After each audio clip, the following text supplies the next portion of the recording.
Manx Radio's Update with Beth Espy.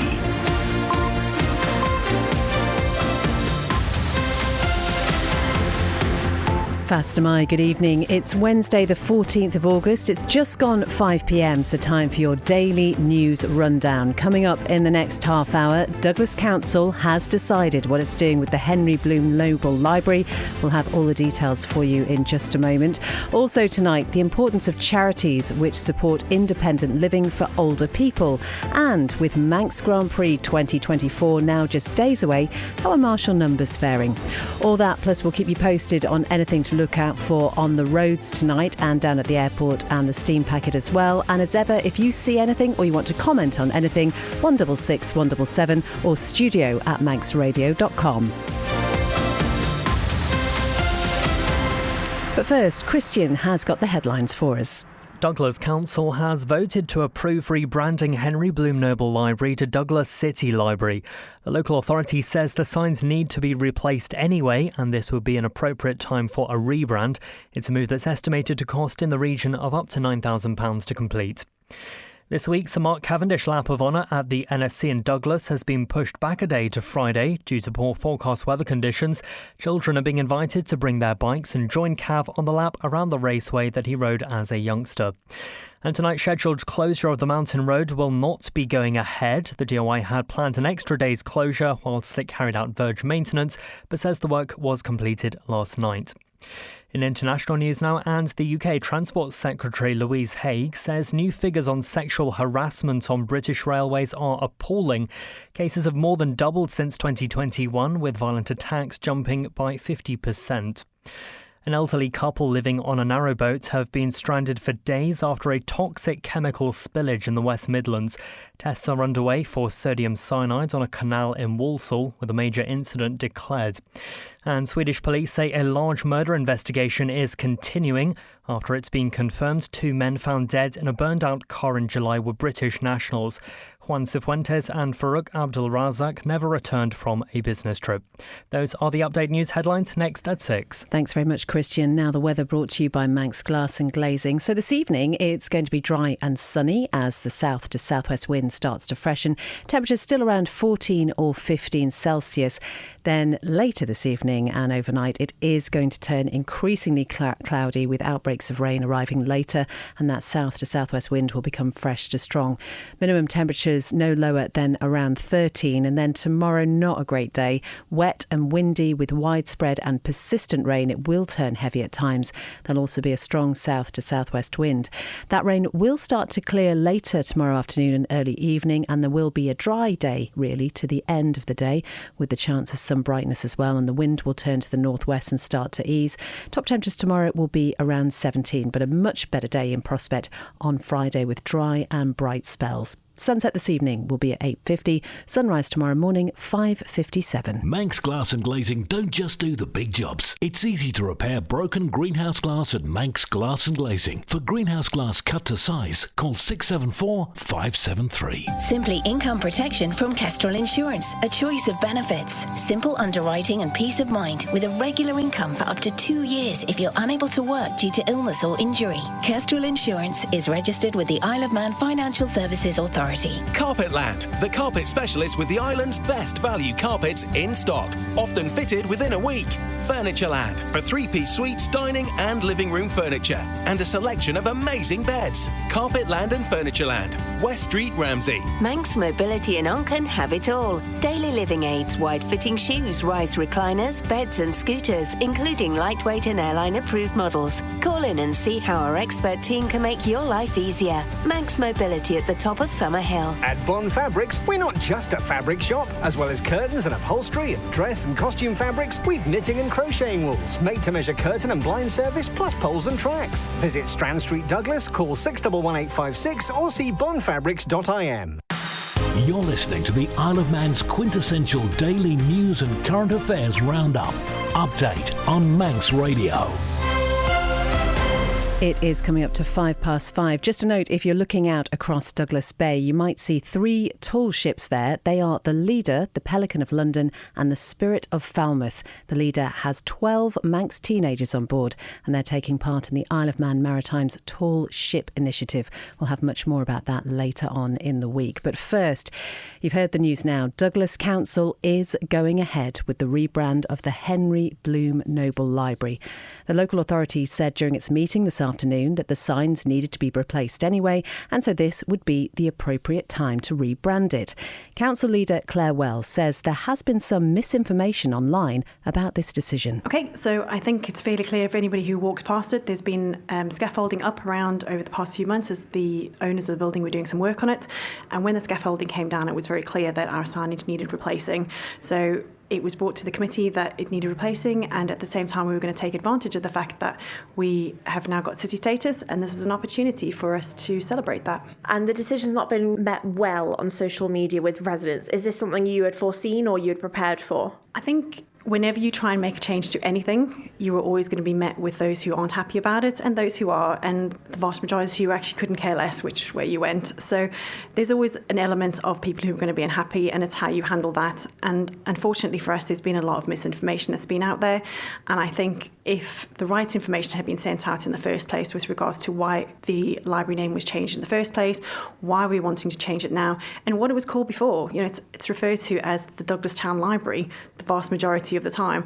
We're just going back to what it was called before, but we're updating it for our new city status. What happens next? Because the decision is actually delegated to the committees, the decision stands unless the chair of either one of the committees took it back, and neither chair chose to do that. And I appreciate that that may not stand quite comfortably with people because there were members who voted against it today. But through both processes, through the Regeneration Committee and the Executive Committee, all members voted for it. It is just unfortunate that because we have a small number of people in the public who are misinformed or possibly don't, understand the reasoning behind it, that have been in contact with members, and as one did say within the council today, has actually threatened them, they have decided to vote against it today.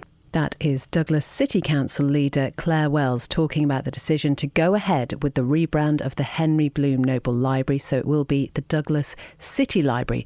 So Claire Wells saying there that actually it's pretty much always known as the Douglas Town Library. What are your thoughts on this? 166 177 studio@manxradio.com. She was talking there to our local democracy reporter Emma Draper, who'll have much more on this on Breakfast tomorrow with Ben and Sian, but we're interested in your thoughts. As Emma alluded to there, it hadn't really seemed to be perceived very well on social media, but perhaps, as Claire Wells said, it is time for a change, and now is the time to do it. You're listening to Update on Manx Radio. It's coming up to 8 minutes past 5. Now, following Manx Radio's interview with the chair of Live at Home about it possibly closing yesterday, a benefactor has stepped in to provide sufficient funds for the Manx charity to continue. We heard about this on Update yesterday. It is going to be restructuring, though, as David Gaughan MBE said, and operating on a more basic level than before. Well, the Manx Retirement Association on the island provides a similar service, and one of its trustees, Howard Parkin, who's a well-known voice here on Manx Radio, is also a volunteer driver for Live at Home. He's been talking to Lewis about the importance of keeping organisations like this going. I was heartened by the news from David Gaughan that they're hopefully going to restructure rather than completely disappear, which is great because this organisation, along with the Manx Retirement Association, are very important for our older population. In particular, the Live at Home people have people that they take out for lunches, for outings, for occasions, and it's the only contacts they get out of their homes, and that's the whole principle of the Live at Home idea. And for them to no longer to be able to trade is appalling, and I think it's indicative of our society that we need to be putting more money, we need to be looking after these sort of people. With the Manx Retirement Association, we're an entirely voluntary organisation. We do get some contributions from people, which is greatly accepted and appreciated, but we don't have the ability or the wherewithal to actually take people from their homes to our functions, and that's what Live at Home do. And we work closely with Live at Home, and there's quite a few members in the Manx Retirement Association who are involved with Live at Home as well. And I'm just hoping and praying that this situation can be resolved and they can resume and carry on doing the valuable services they do. I think they have something like 500 odd members, huge team of volunteers as well, so it's not all all about the cost of the staff and everything else, which I know has been alluded to by the interviews. It's terrible that's happened. And as I say, I was totally shocked when I heard it. And obviously in the Manx Retirement Association, we can't basically take up the slack or do anything more. And do you recognise the challenges that Live at Home have expressed since COVID especially? Yes, I can mirror that with our own organisation. We actually had a bit of a lift in members initially when COVID ended, but since then we found people are not renewing their membership, and our membership has dropped similarly. Not drastically that we're considering our position, because we haven't got the overheads that Live at Home have got, but we have noticed a fall off in people wanting to go out and wanting to do things. And I think we've got to build it back up again. We've got to support it, and Live at Home do such a great job. That's Manx Retirement Association trustee Howard Parkin talking to Lewis. It's gone 5:10. Braddon Commissioners says it expects the access road to the Roundhouse to cost around £200,000 to build. The local authority has signed the agreement with the Department of Health and Social Care to transfer the land at a cost of £250. Local Democracy reporter Emma Draper once again with the details. The Commissioners received notice from the Attorney-General that the conveyance was ready to be signed and has since been completed. The board was told that there is also provision for a land swap, which includes a small chunk of land at Palatine GP. There could also be a separate arrangement in place to use the GP surgery's car park for out-of-hours use, but this is still under consideration. Chair Andrew Jessup said he is pleased that an agreement has been reached with the Department of Health and Social Care and believes the roadway will be ready by December. I think with a fair wind we might get to that stage, but we've still got a few issues to deal with in regards to drainage from the site. So if that goes well, then maybe we'll be in a position to start work in the next 3 or 4 weeks, and there's still a possibility that we could have the work done by Christmas. And do you have an anticipated cost of the roadway? Well, the money's already been accounted for in borrowings that we've already applied for. Plus also we are selling our office building, which hopefully will be resolved soon, the old office building that is. So there will be some money to cover the cost of building the new roadway. It's estimated to be around about the 220,000. So yeah, it's quite a bit of expensive roadway. But again, we're faced with no real choice but to build the roadway. The main thing now is that the building is more or less fully open now, and we're obviously looking forward to making this a successful development in the next few years. So Braddon Commissioners there talking about the access road to the Roundhouse, expected to cost around £200,000 to build. We've had a message about the main news tonight, the fact that Douglas City Council has voted to rebrand the library. It will now be Douglas City Library. Andy, who lives in South Douglas, says regarding that name change, I told a couple of the councillors that if they voted for it, I wouldn't be voting for them at the next election. And Andy says, I hope other ratepayers also don't vote for them. As ever, your thoughts are welcome, 166 177, or you can email studio@manxradio.com. 5:12. Let's turn our attention to business, brought to you by Ramsey Crookall. And Moore Dixon has announced that Andrew Dixon, one of the partners, has been named one of the 2024 Private Client Crown Dependency's Next Gen Leaders. Now, this list was open to private client advisory professionals, including private client tax, trust, dispute resolution and family lawyers, accountants and trustees from the Isle of Man, Jersey or Guernsey.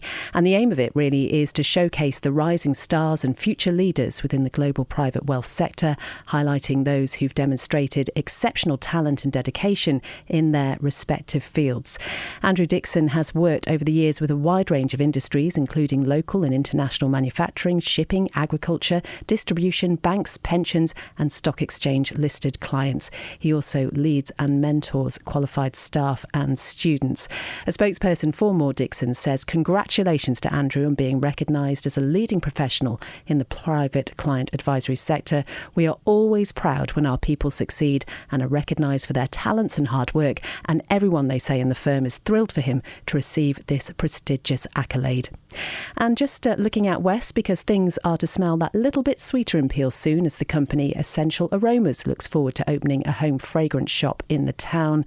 The owner, Sean Roberts, says all their products are handmade here in the Isle of Man, and they'll be selling them, including wax melts, fragrance candles, tea lights, etc. And they will also be able to create bespoke and personalised gifts and hampers to suit every budget and occasion. Posting her good news online, Sean said she could not wait to share her passion with everyone here in the Isle of Man, and that new shop will be on Douglas Street in Peel. Now, the stock market report brought to us by Ramsey Crookall. While UK and European stocks advanced and the British pound weakened today against other major currencies. That was after data showed that the UK inflation turned softer than anticipated in July. US stocks, they say, turned in lacklustre performance following consumer price inflation data. The Japanese yen weakened against other major currencies in the European session, and oil rebounded from steep overnight losses after industry data pointed to a sizable drop in US crude stockpiles. Gold held near record highs as the dollar and Treasury yields dipped on expectations that the Federal Reserve will ease its monetary policy next month.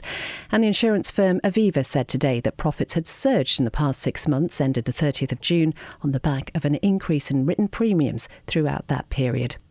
The commodities then, gold stands off 0.89% at $2,442. Brent crude is off 0.58% at $80.44. And at the close, the FTSE 100 was up 0.56 at 8,281. And a short time ago, the Dow Jones was trading up 0.44% at 39,940. And the Nasdaq was up just slightly, 0.05% at 17,195. I'm running late again. Do you know where I put my car keys? In the fridge. Where's my phone? Under the dog basket. Bye. You haven't forgotten that we're seeing Ramsey Crookall later? Oh, no, of course not. 5 p.m, is it? 2:45. I'll be there. Life is busy. That's why Ramsey Crookall's team takes time to help you make a mindful investment decision, considering all the options, giving you full control of your financial future. Less stress, more assurance. Forgot to put my shoes on. Oh. See how we can make your money work for you. Call 717171 or visit ramseycrookall.com. Licensed and regulated by the Isle of Man Financial Services Authority. Manx Radio Travel, driven by Quayside Tyres and Service Centre. OK, so as Christian mentioned a little while ago, the DOI has confirmed there will be no closure for the Mountain Road this evening. It's not needed. All that work was completed last night, so that's good news. Just be aware of something happening at the end of the week, though. The race organisers of the MGP are going to be carrying out a test of all digital flags around the mountain course. That's going to be from 7 a.m. on Friday, so just be aware. They don't look like traffic lights, but if you spot them doing funny things as you're driving around, that's what that is for. And just something happening tonight, the Super Manx Summer Series cycling event is on in the Derby area, so there are restrictions on the Coast Road, Sandygate Road and Ballaveran Road from 7 p.m. until 9 p.m. Elsewhere, all looking good down at the airport and also at the steam packet as well. We understand there might be something happening at the moment in Castletown, but we don't believe it is impacting on traffic. If we are able to bring you any more details on that, we'll do so as soon as we can. Quayside Tyres and Service Centre with 1 year's free engine warranty from Castrol. Get more with Quayside. It is coming up to 18 minutes past 5. And speaking of MGP, it is coming back on Sunday, and crucial to the running of it will be making sure there are enough marshals for sessions to take place. So how are the numbers in this key area looking currently? Here's Chair of the TT Marshals Association, Jane Corlett. It's $1 million question. It's the one I get asked all the time with increasing frequency. Marshal numbers at the moment, we track them against the figures from the previous year, and we're tracking just slightly higher than where we were at exactly the same time last year, which is great. But that doesn't mean to say we don't want more marshals. We do. We really would like more people to sign on. How many marshals are needed as a minimum to start any session? At the moment, our charts have the minimum number as 575. That, however, is not ideally what we would like. We would like more than the absolute minimum. It is a challenge. It's always a challenge. There are fewer people that come to the island, and our numbers are always lower for marshals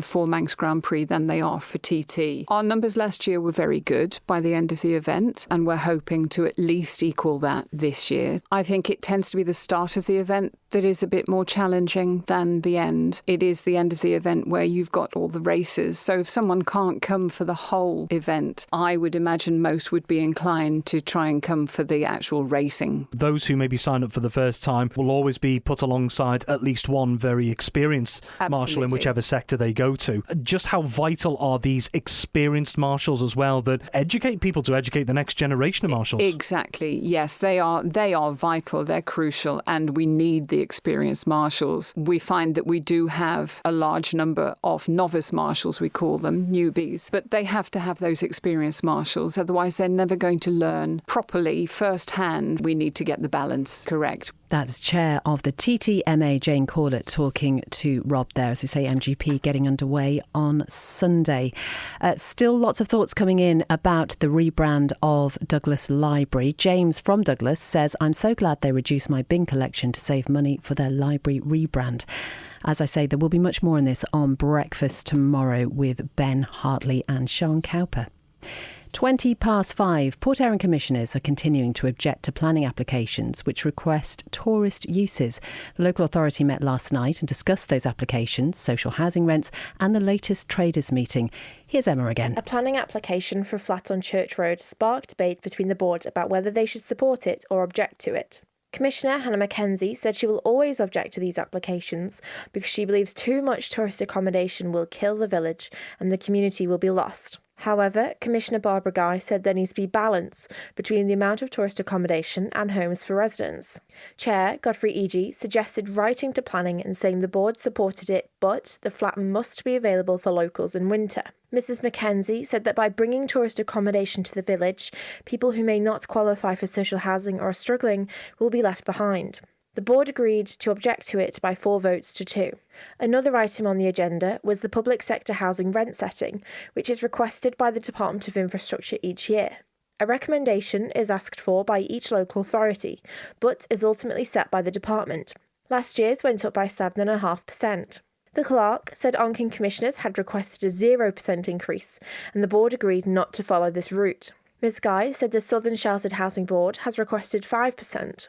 It was agreed by the commissioners to recommend a percentage increase in line with inflation when the letter was sent out, which was 3%.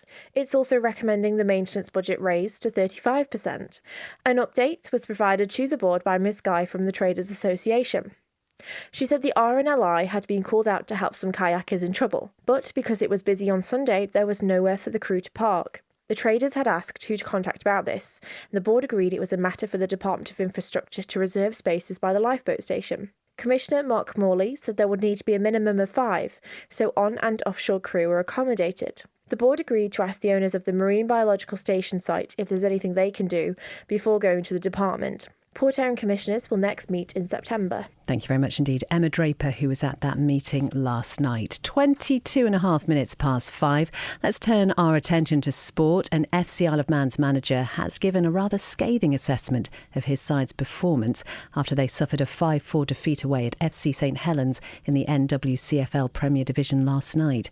Speaking to the club's official media, Paul Jones admitted his team got what they deserved as they made it back-to-back losses. First half performance, especially that first half an hour, was unacceptable really. Every time we went forward we looked like we were going to create something, but our out of possession shape and what we asked the players to do just wasn't in existence at all. And FC St Helens took their chances well, and we were nowhere near at it at all. And when we did go forward, we created opportunities, and I was very unhappy at half time with what we did. A year ago we'd have probably not got back into the game, I don't think, so it shows a lot of character for the players. And I thought the second half performance for the first 25-30 minutes maybe was excellent, was everything we expected. The crew, they were brilliant and got back into the game and created lots more opportunities than we actually scored. And then you hope they keep doing it and they keep the momentum going, and we didn't.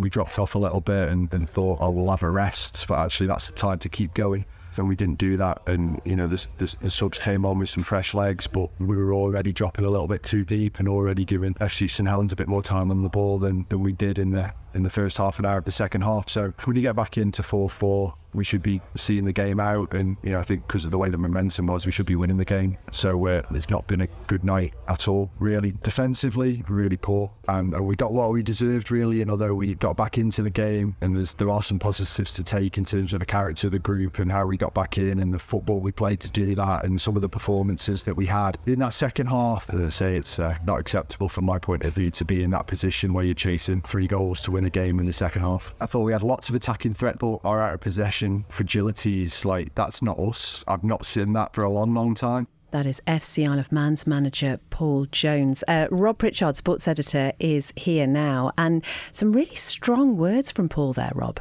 Yes, and Paul Jones is usually very well balanced in what he talks about post-game, no matter what the result is, and he has been able to balance that out a little bit. Yes, he was highly critical of some aspects, but did also praise the team's spirit in getting back into the game despite that late winner for FC St Helens. But yes, not often we hear him using words like unacceptable and shocking, and maybe that is just a little bit of a wake-up call for both he and his players going into the next game, which is away against Little and Remacher this Saturday at 3 p.m. Well, we keep everything crossed. What else is happening sports-wise? Well, we're going to start with cycling and a major event taking place this week. This week's Sir Mark Cavendish Lap of Honour at the NSC in Douglas has been pushed back to this Friday. The event had been due to take place tomorrow, but has been postponed due to forecast poor weather. It'll now get underway at 1 p.m. on Friday at the NSC Raceway. And what's more, Cavendish is now also inviting children to bring their bikes and join him on the lap around the raceway he rode as a youngster. Any children wishing to take part is asked to arrive at the NSC Raceway with their bikes on the day by 12:45 p.m, and anyone looking to spectate as well, they will be given advice by officials at the NSC as well as to where to put themselves about. It promises to be a very special day indeed. Well, elsewhere in cycling, neither Lizzie Holden or Becky Storey were able to help their respective teams into podium contention during today's fourth stage of the 2024 Tour de France Femme. For Storey and Team DSM Firmenich Post-NL, their highest finisher, it was Juliette Lebeau in 14th, 29 seconds behind stage winner Puk Pieterse, whilst Holden and UAE Team ADQ managed to get teammate Carlin Swinkels as high as 18th. Well, tomorrow's fifth stage will see Storey, Holden and the rest of the field navigate a 150km stage starting from Bastogne in Belgium before crossing into France and finishing in Amneville. The stage is due to get underway on Thursday at around 10:55am UK time. Sticking with two wheels and in motorsport, former MGP champion Nathan Harrison is set to contest two races at this year's Manx Grand Prix.